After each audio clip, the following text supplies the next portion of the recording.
So we got Mike here from M&M Private Lending, friend of mine. Yes. Local guy. Friend of yours, friend of mine. Friend of mine, friends of ours. Friend of ours. Yes, friend of ours. Paul here, getting the pod going. There we again. go. Thank you, Paul. Yep, absolutely. Wanted to get Mike on, talk a little bit about, what got you into the lending business. Sure. Number one, and what do you guys specialize in? Yeah. That's the most important thing. Like, what got you into real estate, like in general? Good stuff. It's interesting. A lot of people start out in life or end up finding themselves in careers or in paths that they never thought they'd be in, right? I'm a hotel restaurant manager guy. Went to hotel restaurant management school at FIU. Opened restaurants for a living, and got out of it. That's a whole long story, but got out of it at a young age, 21 or so, and got my real estate license and been in the condo development business for many, many years. And it's a natural progression, right? We're all in real estate, and somehow or another, real estate and lending is very similar to each other. You need a loan for real estate. You need, you can't buy real estate without a loan, and lenders need people to buy real estate. It's a real simple process. So I got into real estate brokerage for many, many years. And as a side business, and what do they call it? A side hustle? Right. Yeah. My side hustle turned into my career. Right. Is really what it boiled down to. And I started doing private loans for real estate transactions using, my money and friends' money to close real estate like a bank would do, right? But we do it in a private manner, there we go. Came back in, sorry. In a traditional manner, we do private money and hard money. And it just turned into a business. Gotcha. Slowly but surely, it turned into an excellent business, and huge demand for it in South Florida. We expanded to other states, but huge demand for people that just want to be able to do a loan without any disclosures, without any qualifications, without any tax returns, without any sort of, prying into their history. Long, tedious paperwork that you do. Right. So it turned into a business. It smelled good. It seemed good. It worked. Kept on doing it, right? Mm-hmm. Like most stuff. And that turned into my primary business, which is, M&M Private Lending Group. Interesting. Yeah. Nice. So is it for just investments or primary residences, or what's the deal with that? So what we like to say is all of our loans are real estate investments because they all close in LLCs. They're all or in corporation names. So they're all investment properties of sorts. Our specialty is residential investment properties. So a condominium, a single family home, a condo hotel that closes. Right. In a business name is there an investment property. So that's our prime. We do commercials of also multifamily, strip centers, but that's not our core business. Our core business is residential investment property. Right. So Mr. Joe Smith comes to you and he needs hard money for his primary residence where he lives with his family. No deal. No deal. Just a risk, or? Yeah.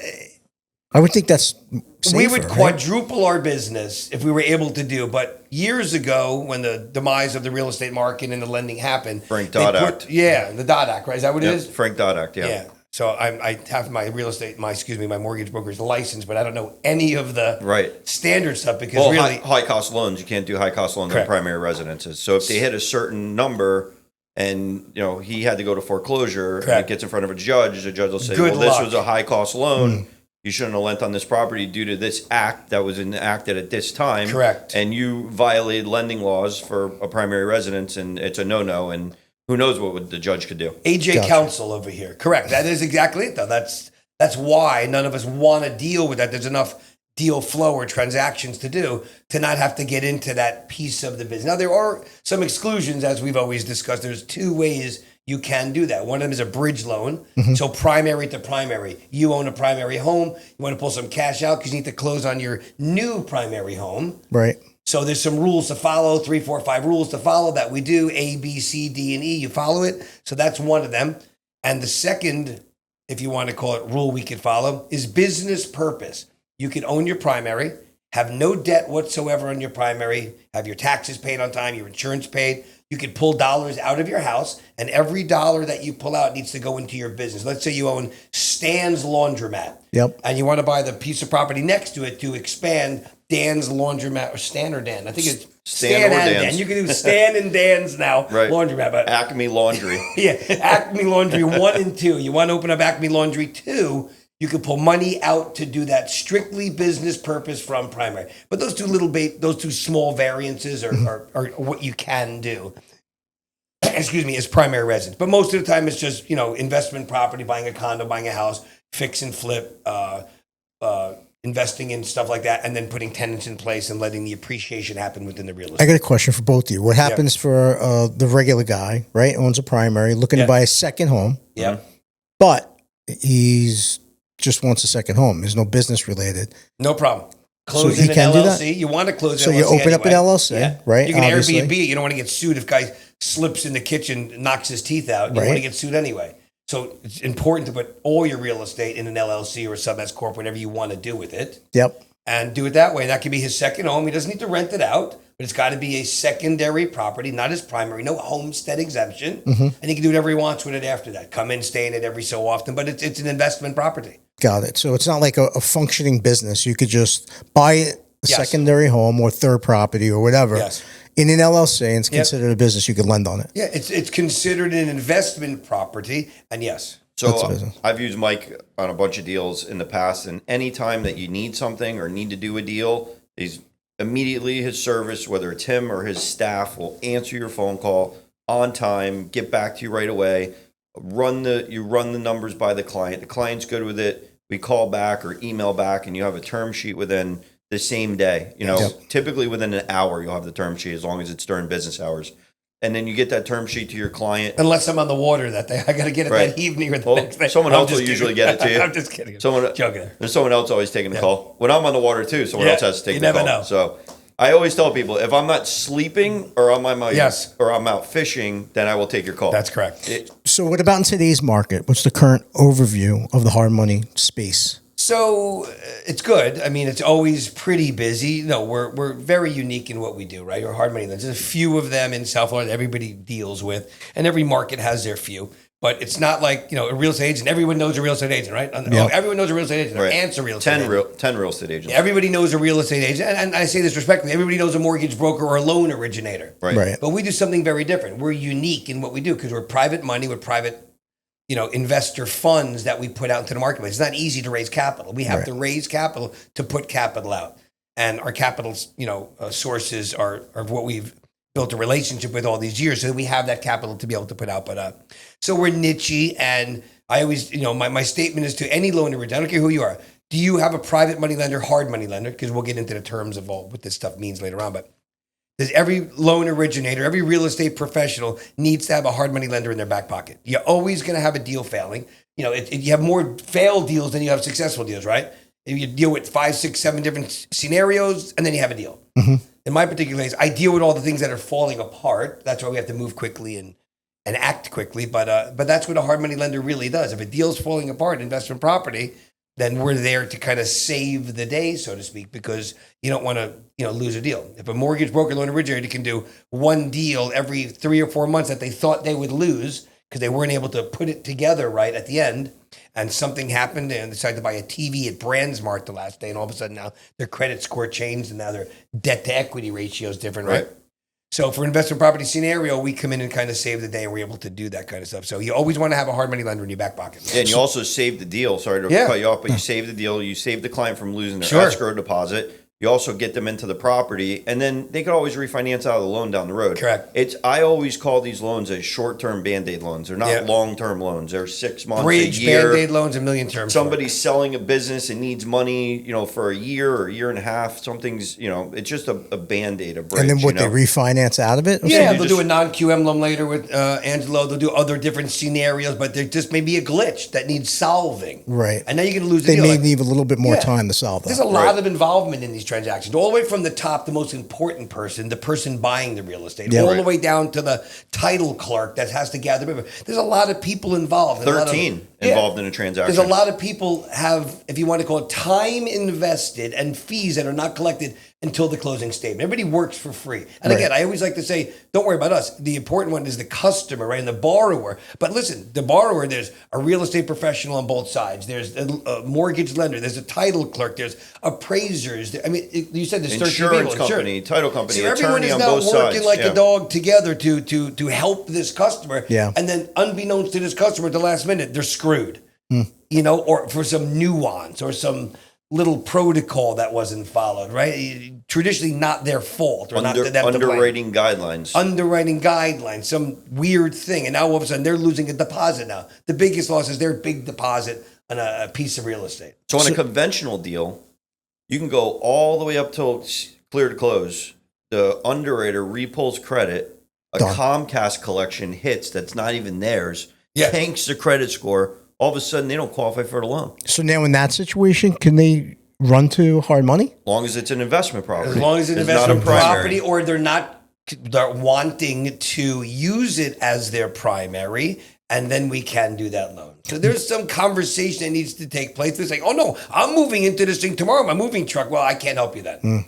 But if it's, I still have my other house, I was going to sell it later on, I wanted to get situated, well, keep your primary, close this one as your investment property, keep it for a while you situate yourself, put your other property on the market and figure it out, but don't, you can't file a homestead anyway when it's an LLC, so it's not going to be anything other than an investment property. Right. Now, are you able to give them strategies like that? I mean, are you? Usually, between Angelo both, right? They figure it out. Right. They know when it's going to work. Usually, good loan officer knows where they're going to bring that deal. Yeah. Like when somebody applies to me and I review their docs and we do our full review, we're like, this is going to non-QM. This is a bank statement. He's already parking it in the best suited situation for the customer. This is conventional, but 9 times out of 10, the small business owner that has 10 to 20 employees or even 50 employees, they typically do a certain amount of business every year, $3 to $5 million. They have expenses, they have employees, they have this, they have that. Yeah. Their accountants are super creative. So at the end of the day, you look at their tax returns and they show no profit. Yeah. So when someone shows no profit on a conventional mortgage, they don't qualify for a regular loan. So Correct. then we try to qualify them for a bank statement loan. Now, these people know that, or they always go to you first? They usually come to the realtor first, and then people fall in love with the home, not the loan. So they go to 9 times out of 10, they go to a real estate agent. That real estate agent usually first to the loan officer. Then the loan officer figures out the deal and the financing, or they go to the bank, whoever's doing the loan, if they're getting a loan. And then if they don't fit in those boxes, then we go to M&M private lending. And again, if somebody comes to me, it always ends up going to Angelo. If I say, listen, this is not suited for us, I suggest you speak to Angelo. He could qualify you to see your situation. It may find itself back in my lap again. Right. But I don't go through that qualifier because I'm not good at it, because I don't have the other products in my hand. He has every product as a loan originator professional, mortgage broker, loan originator. So I don't have that expertise. I'm an expert in what I do. I'm just not an expert in all of the lending programs. I have a global understanding, but he knows specifically the programs out there with the different lenders that can provide the loan. The FHA guideline book is like 3,000 pages or something. It's crazy. So with all of these hiccups, impossible to know. With all the hiccups, right, that you see, and then you refer to him, vice versa. Is there, like lately, what is the main one that people are struggling with? What's the problem? Banks are torturous. Banks will qualify.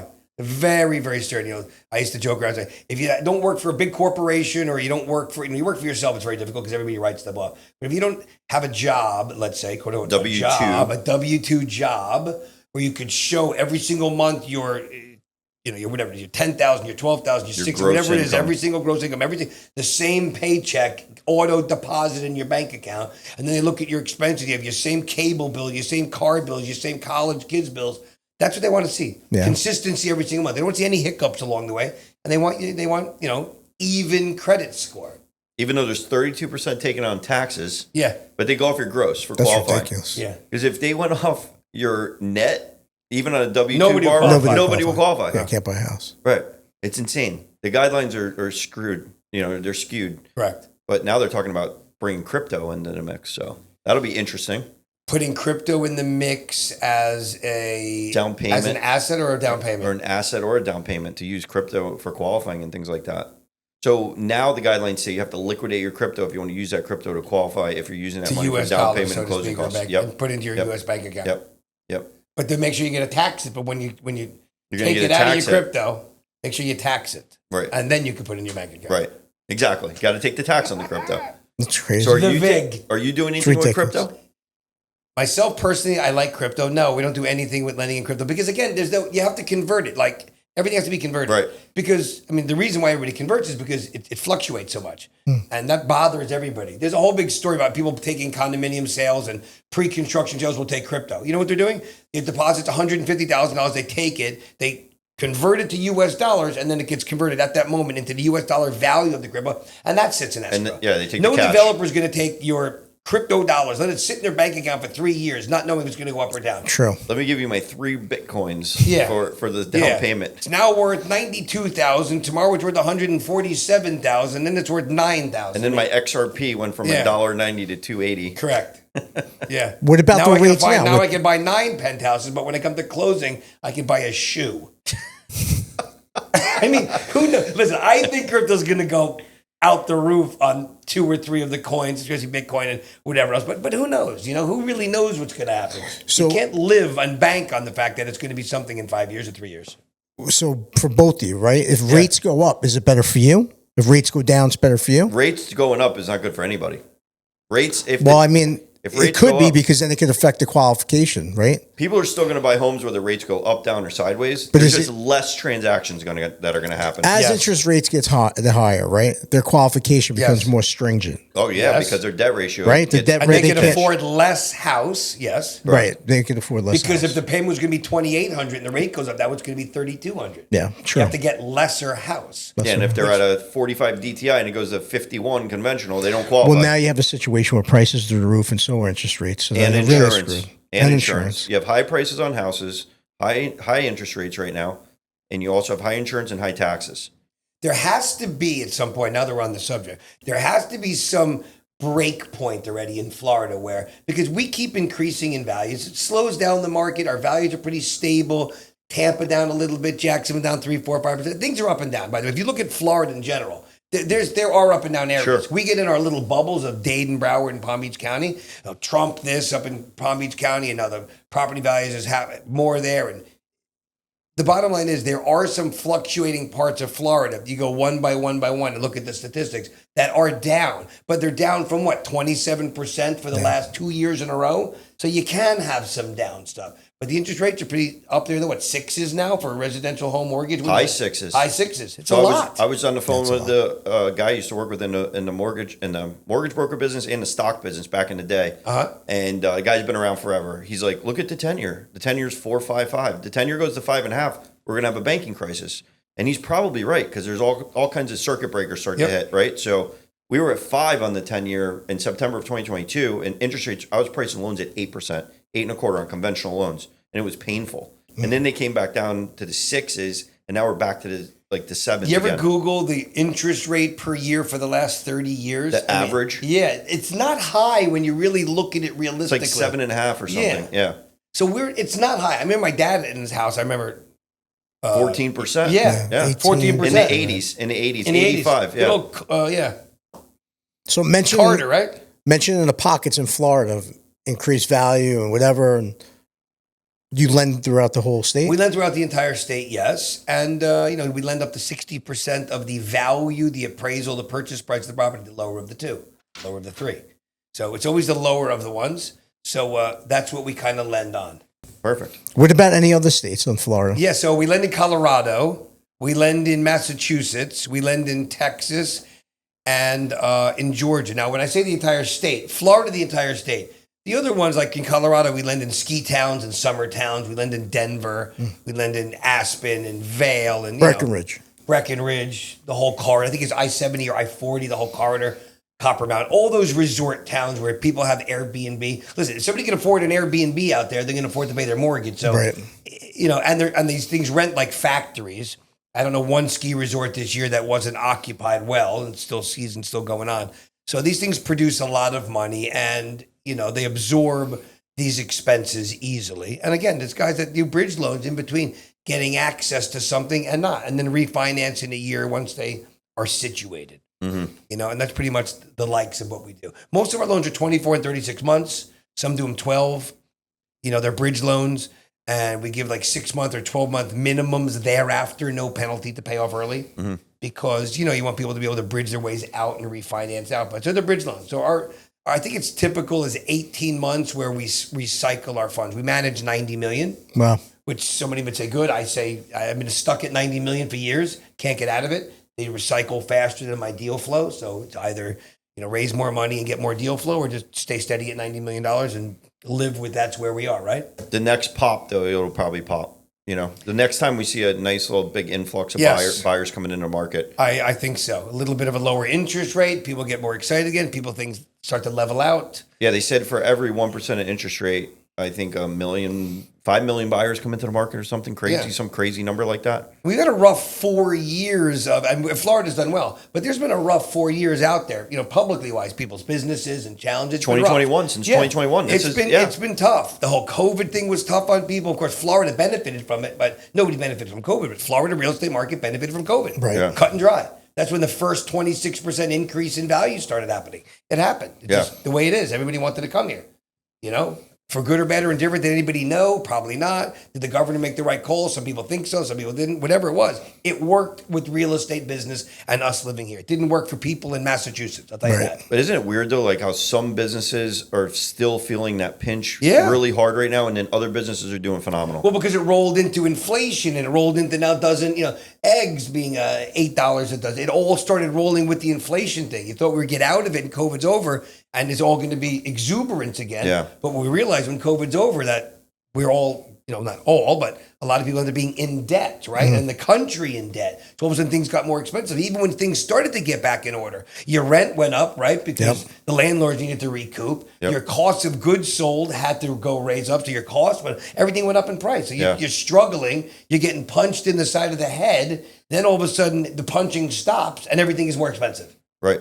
So it's been rough for everybody. Let's see if the healing starts to begin again in this new cycle.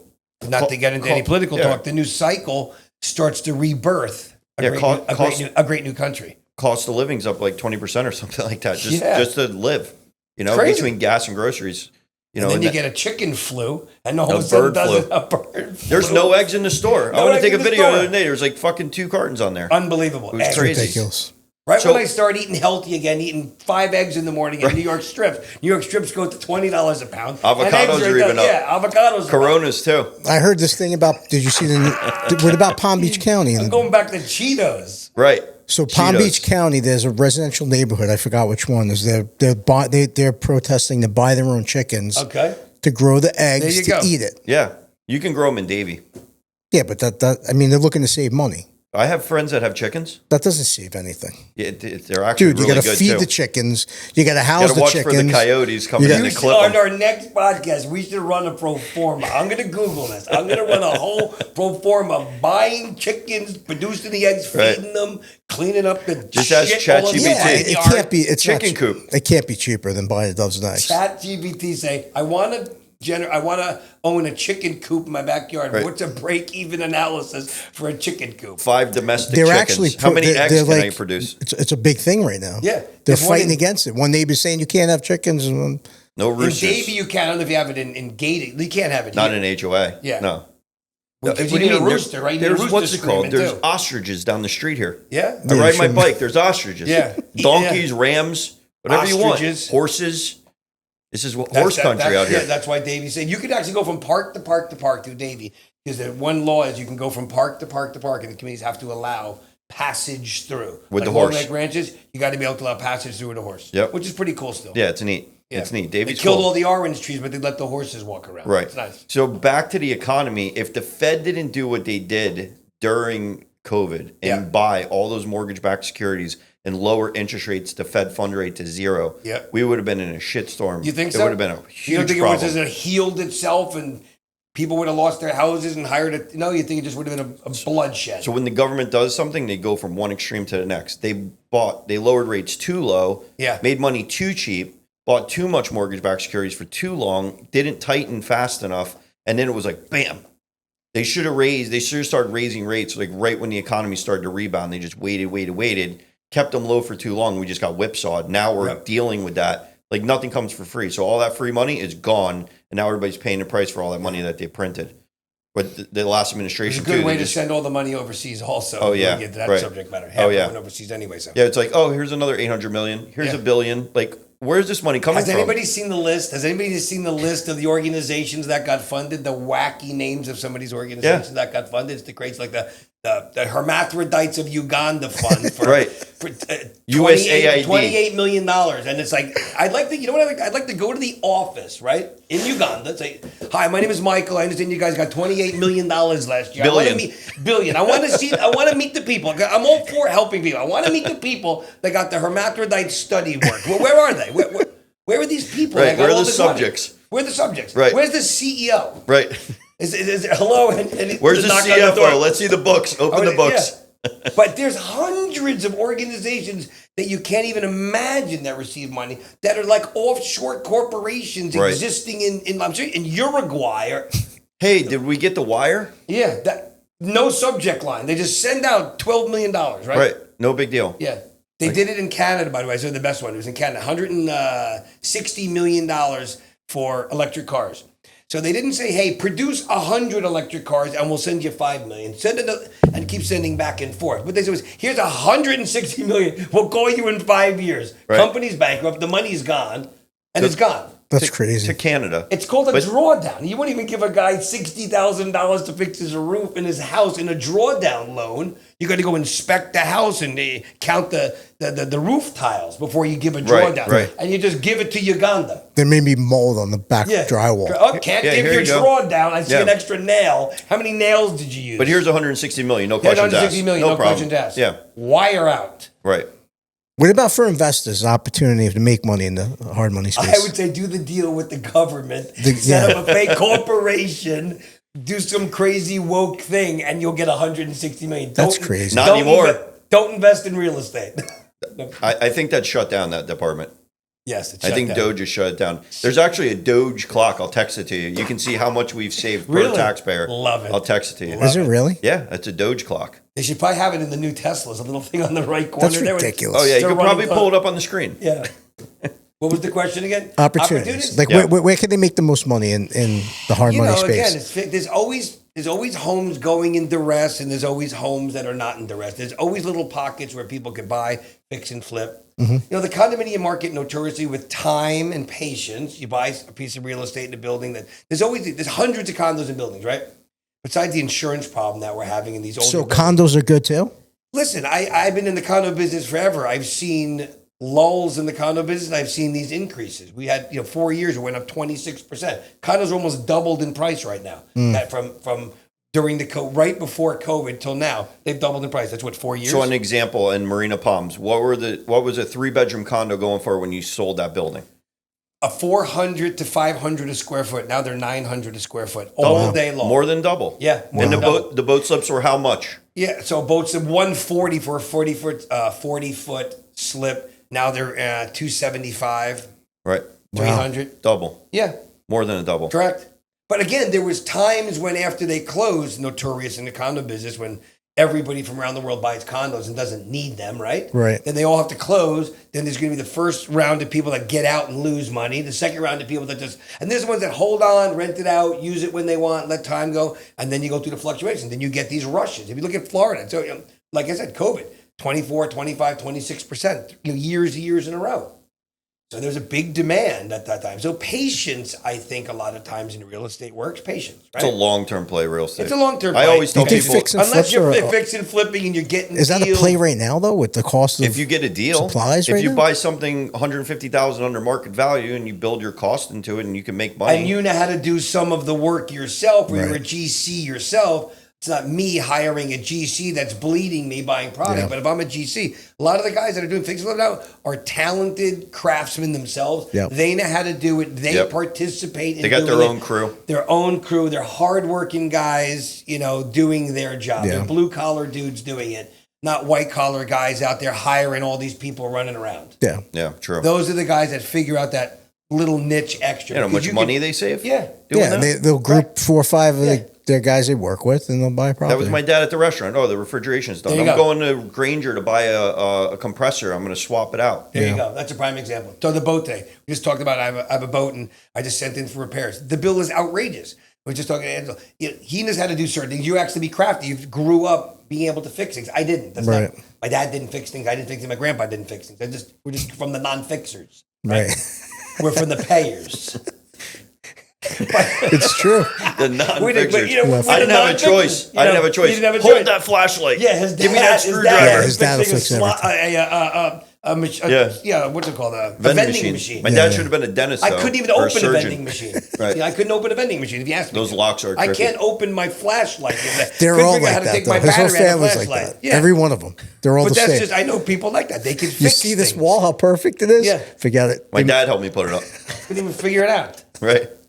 I fix things before. You got to see the mess I make. The money I spend to fix stuff that doesn't work. Yeah, I'm not too handy. So I just don't do it anymore. You're not handy either, right? No, I'm the worst. It's kind of interesting, handy people, right? How they can actually do stuff. You know what I mean? You get the smartest guy in the world, can't do anything in his own house. Right. Interesting. My handyman story is changing a tire. Yeah. So I tried to change a tire in my car once on my way to work. I had a flat. My wife walks down. She's like, "What are you doing?" "What are you doing?" I said, "I'm changing a tire." She goes, "When did you change a tire?" I said, "It's easy to change a tire." Right. Sure enough, I'm cranking. Boom! 25 gallons of fuel. I lifted it by the tank, put the fucking jack right through the tank, and that was the end of it. Did you really? Huh? Did you really? I did. 20. I just even filled I it know up. To find that metal thing, whatever, some metal area. I just filled it up.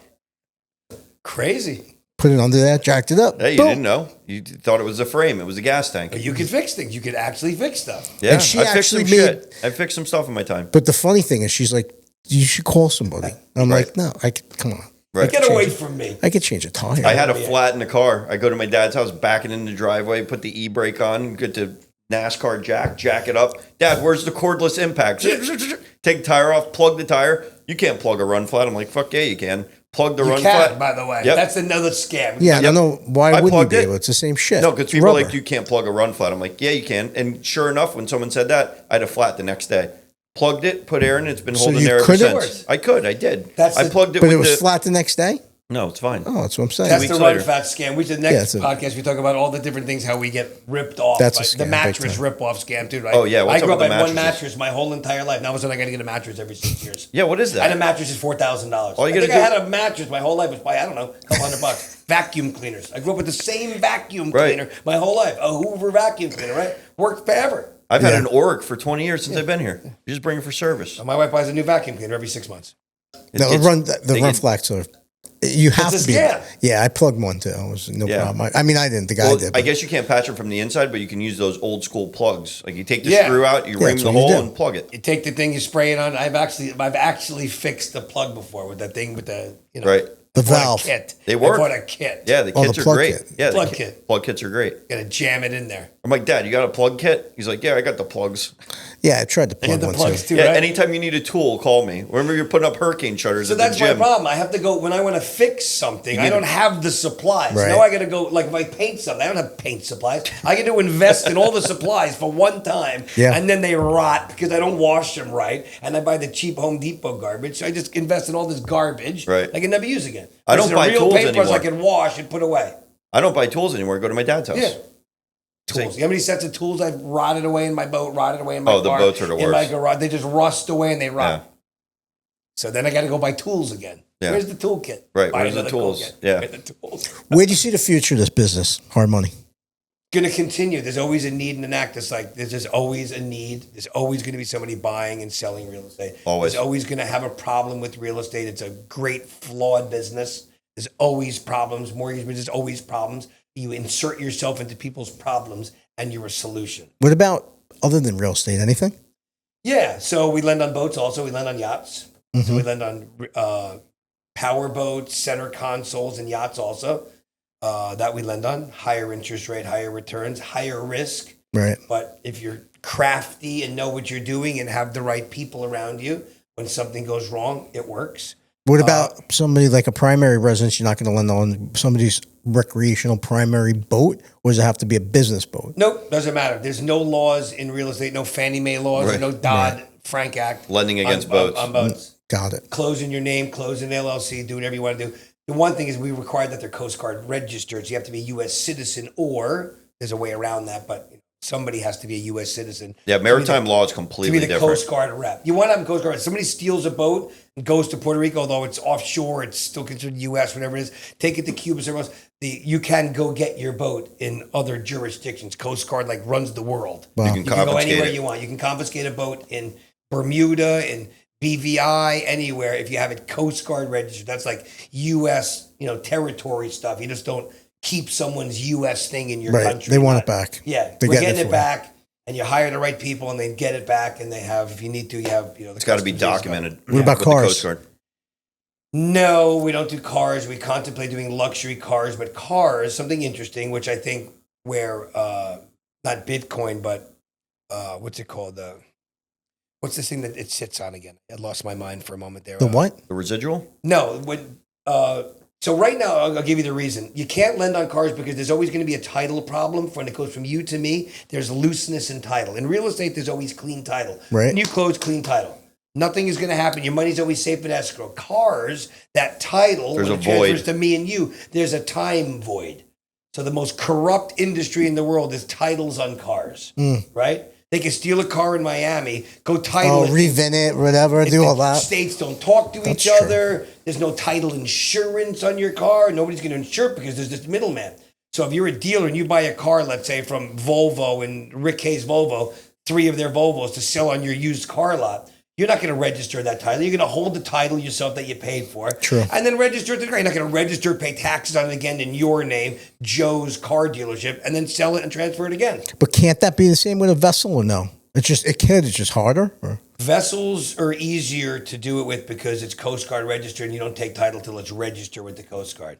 Cars, there's this loose title problem all the time. Yeah, if I signed a title over the car for you today and you didn't go to the tag you're not going to register it. But isn't there a title on the boat? Not your car yet. But when it's documented with the Coast Guard, it's like the Coast Guard. Yeah, it's a different registration. But you do have a title. There is a title on the boat, but you care about the Coast Guard. What about planes? Aviation? We don't know nothing about planes. Our investors don't know it. I know nothing about planes. I try to know an industry well enough for me to lend money on it. I'll put my own money out to learn the business. Sometimes I've been burned, sometimes not.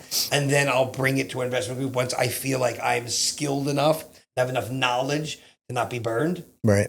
And I have zero skills within the boat. I think the engines are a problem for people and they have to be surveyed and serviced all the time. I know nothing about regulations. There are guys that do it. But I just know nothing about it, Yeah.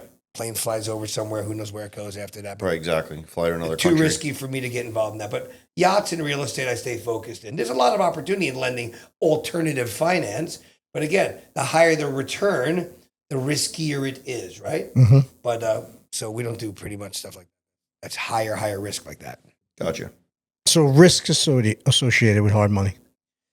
Yeah, we lend up to 60% loan to value. If the market tanks 40%, we're break even. And it takes 18 months to foreclose. We'll be under. But again, if you take back the property, nobody buys it at auction. Time will cure that. So some lenders that I know, not us, you go into management mode. If your whole portfolio goes to shit, what are you doing for a living for the next couple of years? You're managing. You're putting tenants in place. You're protecting your capital, your principal amount. Once you go below your principal amount, you do a loan for $500,000, $1 million, and the market, it escalates $100,000 of fees that are due. Then the market tanks on you like it did in 2008 and 9, lost value. But you know what happened? That people stayed with their real estate. It finally found its way again, and it recouped it. So if you didn't liquidate and you weren't desperate, all of our investors, none of our investors are desperate. Nobody has their last $1 million or their last $100,000 invest in our fund, and all of a sudden they can't pay their child's education because they have money with me and there's a foreclosure. These people, this is all dividend-based investments. We pay to our investors every single month. It's called clipping away at a coupon, right? You get your money every month. Right. It'd be like having a bond or a stock that pays every single month, and that's what our investments do for our investors. So I know in the beginning you touched on everybody knows a realtor, right? Or is a realtor. Everybody knows a loan officer, mortgage broker, whatever. How competitive is your business here in local South Florida? For me, it's competitive because I know the 5 or 6 guys. But if you ask anybody else, a hard money lender, nobody does. Yeah, I don't. I'll walk into Publix. A hard money lender, they don't know what the hell you're talking about. Right. What is hard money? Doesn't sound good. Yes. So that's another whole conversation. True. There's some regulatory bodies that tried, like I have an attorney that goes over everything that we do in our website, our logos, our everything. You have to have your NMLS ID listed in certain ways. And we pay him every year in case we get an audit that he shows up. We don't show up. He goes to the auditor and says, go away. I'm an attorney. This is my specialty. Don't harass them. Because the state will harass you, by the way. Yeah. If you don't have an attorney on your payroll for a certain fee every year and you do an audit, they're going to harass you. They're going to come into your office, go over your books and harass you. If your attorneys show up and say, no, their books are perfect. I manage their books. I know what they've done right and wrong. I'm their attorney. What's your questions? Right. Next. Right. They're going to go to Angelo's office instead. Right. Well, they won't go to me. Yes, that's my point. Because if you have your ducks in a row, they don't want to deal with you. You don't have your ducks in a row. They're gonna just start to poke at you and try to make your life miserable. Yeah. Yeah, I don't It's like an audit. It's like a tax. It's an audit. But if you have your accountant handle. You want to handle your own audit yourself with the IRS? Good luck. No, thank you. Eat you alive. Yeah. So unfortunately, that's it. So what was the question? The competitive. Yeah. So there is. So a lot, not like real estate agents. No, you got to raise private capital. It's not easy to go out and raise capital, $90 million from friends and family, uncles, cousins, and people. So it's not easy. The banks where people go to get normal loans. So for me, I know my competitors. It's not a competitive industry where not everybody can jump into it because the barrier of entry is very difficult raising capital. Right. What about foreign investors? Are you looking to? We love foreign investors. We have no issues, and we're constantly interviewing new investors, if you want to call them. Now we've changed our term to not investors, to lenders. My lending company has lenders now. That's the new term. Lenders. So the person that I have is the lender. I'm facilitating my investor to be a lender to have them do a loan because it's their money that we're putting out. Again, another one of those regulatory nonsensical conversations. Right. So is that a whole nother side of the business? Yeah. You have to raise capital to put capital out. No capital, no loans, no money. And what is your responsibility? Are you interviewing lenders? Are you looking for investors or lenders for your fund? There you go. You already figured out that. Right. We're always interviewing or discussing with lenders that want to put their money out into hard money loans. And then you have the other side, like the underwriters that vet it and make sure it's safe. So my partner deals with the investors, the underwriting and the closing, and I deal with the fun stuff, the sales, the marketing, got it. All of the driving, the revenue, the website, the social media, the podcast. Yep. All the fun stuff that drives the business and the exciting stuff. He deals with the back office, all the employees. So when you get that call from Eric, you got to take it. Yeah. We call him the Undertaker. Yep. Not underwriter. He's going to ask They're you. all undertakers. He's going to ask you the real questions. He's going to ask you the real questions. He's going to dig in. But 90% of the time, everything I've provided, remember, I own the company also, and it's my money involved in this company. It's not just other people's. I'm very particular on the loans that we do, and I'm not going to put money out that I'm not comfortable with myself. So any loan that comes in that we actually do, if I have additional dollars from a payoff, whatever, I'll always partner with somebody in a loan. Because if it's good for you, it's good for me. Right. I'm not going to give you a loan and say, I'm not doing that loan. Give it to this guy. Right. It doesn't work that way. Right. We know all these people. We've come to know these people, like these people, socialize with these people. These are friends, family, uncles, cousins, friends of friends. It's a good business, and we pride ourselves on that relationship with them. But yes, we're constant. We always need funds. Right. It never ends. There's always a need for capital, right? There's the phrase, the need for capital, always a need. So if you have money sitting around, you can lend it out. Yeah. If you don't want to risk it. Is there any minimum or no? $100,000 minimum, and you'd have to partner on a loan most of the time. But again, you partner on a loan, and it closes in It closes in our name, M&M, and we do an allonge, an assignment afterward, people's name. But yeah, we have a lot of small investors, people with $200,000 or $300,000 that rotate their money, people with millions, people with large family funds where the son manages $5 or $6 million of his family's money and that kind of. And let's get a dividend check every month. Right. Take $5 million, right, of money out. And multiply by 10%, divided by 12. That's your number every month. Yeah. That's a nice dividend check. Versus waiting for NetVidya to increase or go down, or waiting for this or waiting for that. Or stock market's great if you know what's going on. But let's be honest, none of us know what's going on. It's like a private REIT. Yeah. You don't know what's going on. You don't know what's going on in NetVidya, whether NetVidya's going to tank or not. Sure, we've made money in stocks. I've lost plenty of money in stocks too. I promise you. You never know what's going to happen with the stock. You don't know the CEO what's so going on. So it should be diversified as part of a portfolio. Remember Enron, WorldCom. Look at those. Remember those companies? Couldn't tell you. AOL. AOL. Greatest stock in the world. Time Warner. AOL. The pet puppet one for the pet stock. Stamps.com. We could go on and on with the garbage that we've bought, right? Now we've lost money. The .com boom. Yeah. Companies never made $1. Technology. You forget, everyone needs an IP phone, right? AT&T spin-off. Lucent. Everyone needs an IP phone. Right. Where's Lucent Technologies? Right. Yeah. Disappeared. Everyone needs an IP phone. Lucent Technologies. Ericsson. Motorola. I mean, you have Motorola stock. One of the biggest electronics companies out there. First person to come out with a cell phone. BlackBerry. The greatest thing in the world. RIM. There's a RIM. Research in Canadian Motion. company. RIMM. Disappeared. Gone. Oh no, 8-track stock in an 8-track company. 8-track, right.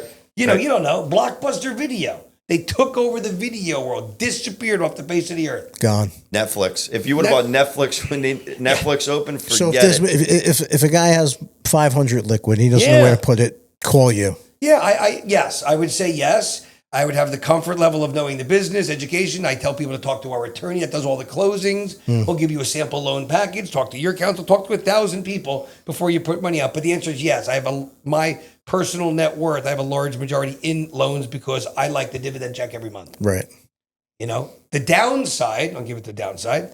The downside is that you don't get any sort of write-offs. It's straight cash flow income stream to your top line of your income. You buy a multifamily, you have a 27-year depreciation, a multifamily? Something like that, yeah. There's no depreciation. If I can figure out a way, which I can't, of way an accountant can say, hey, all the loans are formatted differently because now it's like buying real estate. If you're buying a loan on real estate, it's just straight income. So you got to have your own structure in place for the proper write-offs, but it's straight income. You take $35,000, $40,000 a month in income, that's $35,000, $40,000 a month in income. You got to pay the taxes on it. So unless you have a bunch of write-offs and a lot of staff that you're running it through and you're running it through your top line income and you have a big business you're operating and these things can be written off, it's income. Horrible, right? Horrible that you have a big income check, but that's how we look at things now. Income's income, nothing wrong with it. Income's income, nothing wrong with it. So figure out your own tax benefits. The more you bring in, the more you pay. Who cares? Yeah, if you have assets, you can turn it into income. That's correct. Yeah. I'd be thrilled to pay. Take the money you're coming in and buy real estate with it. I don't know, take whatever extra income's passive. Yeah. And you don't get appreciation. So you just get the dividend check constantly and it's passive. So when someone pays off a loan, they just get paid back in full? Most of our investors leave it in escrow with Koplowitz Oshawa Law Firm, which we should have on here one time. They're great. They've been my attorneys.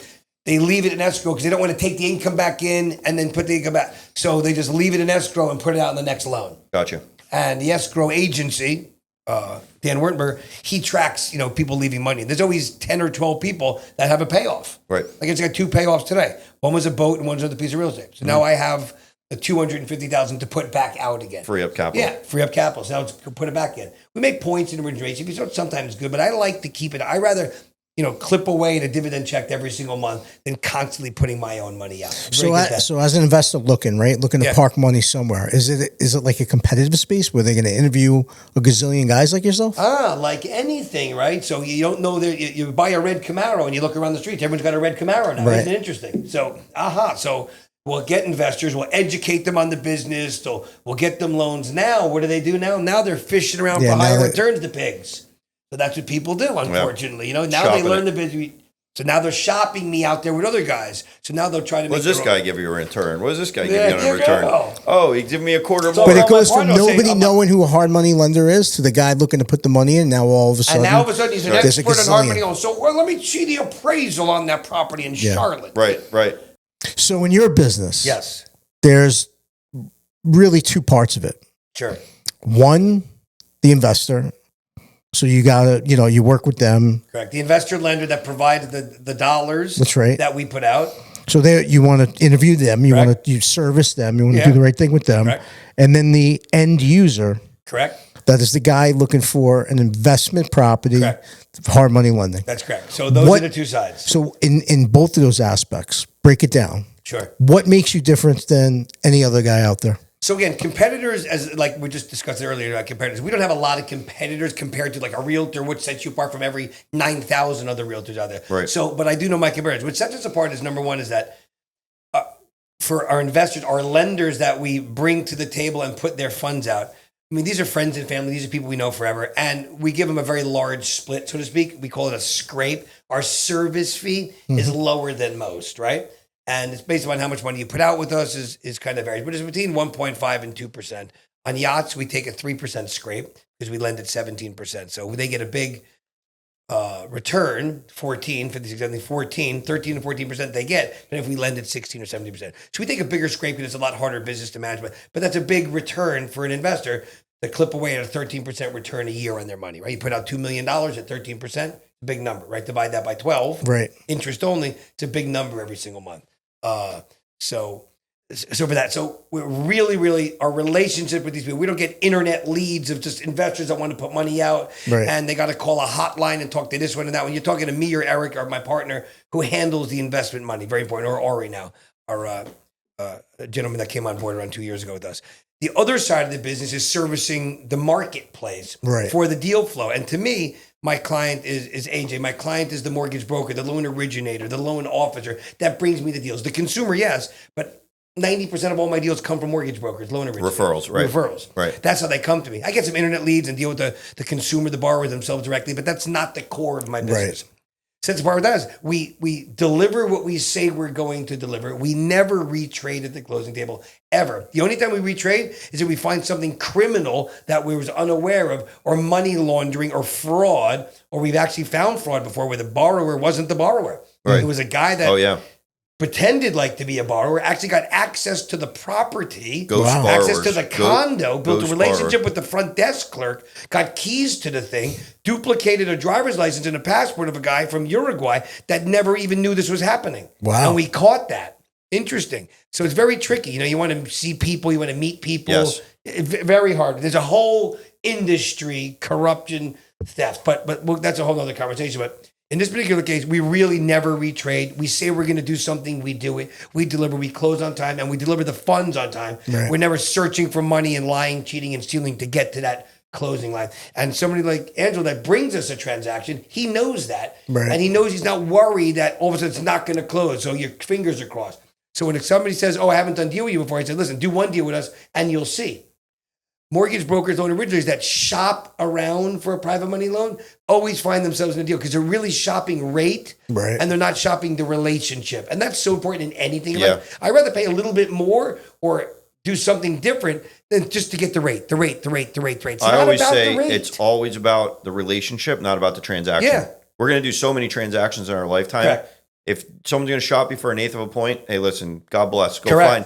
Because if you shop it, you're always going to find something better. At the end of the day. But do you want to close? And do you want to close on time? And do you want to get funded? Do you want to deal with aggravation at the closing table? When I tell the clients, they're super worried. They're like, "Oh, private money, this and that. I don't know." Like, listen, I've never ever had an issue.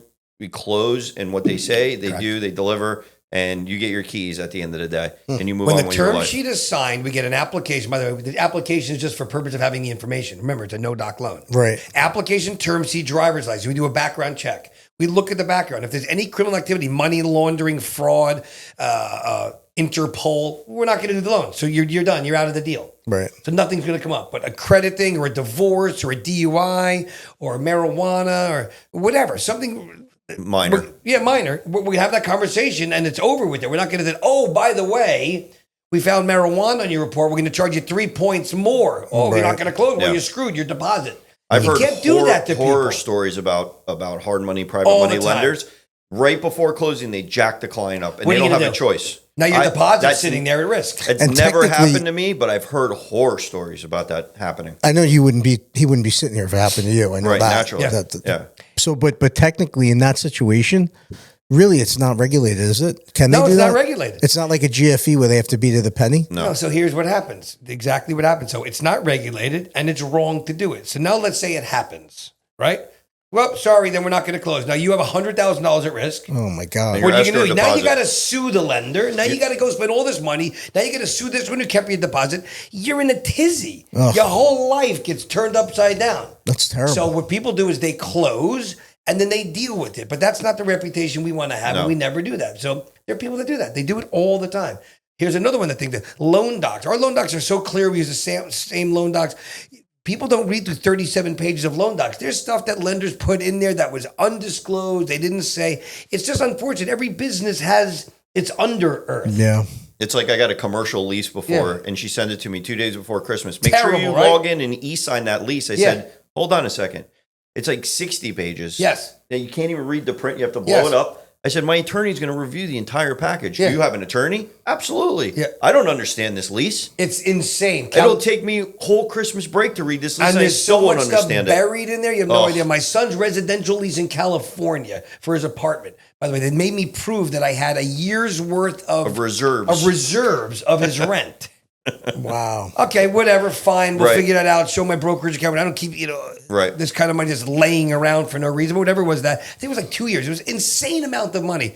But it all was e-sign. And I had to sign an initial, I'd say 65 sections. And it was like 70 pages. How small was the print? And I said, Max, what'd you get me into with these people here? That's ridiculous. Go rent an apartment from some guy. Nobody's in some REIT apartment complex where they have all these rules and everything is e-signed and shme-signed and sign here. It's like I felt like I was on another planet. Yeah, they'll put your feet to the fire too. Yeah. You can't do anything. You only have one sign in each window. You're dealing with some corporate attorney. Just pay the rent. If you leave early, pay the whole lease and go away. Right. Get out of my head. The sign needs to be centered. Your door hours have to be on the door. If not, they're going to sue you and throw you out, and you got no choice. Yep. Terrible. Horrible. But on that note, on a good note, if you need to borrow hard money or need private money, call Mike. Thank you. Hard Money Mike. And what's the best way to get in touch with you? Call 305-899-2201, the office. Just say Hard Money Mike. It'll then route to me through Microsoft Teams. It'll come to my cell phone or my cell 954-445-4434. And then how do they find you on Instagram? What's your handle? Instagram is M&M Private Lending Group, and they got all the different handles all tied together out there. And awesome. Yes. So and you'll see this podcast on there too, probably. Yep, absolutely. So follow M&M Private Lending on Instagram. Thank you. We'll see you on the next one. We appreciate it. Awesome. Good day. Peace.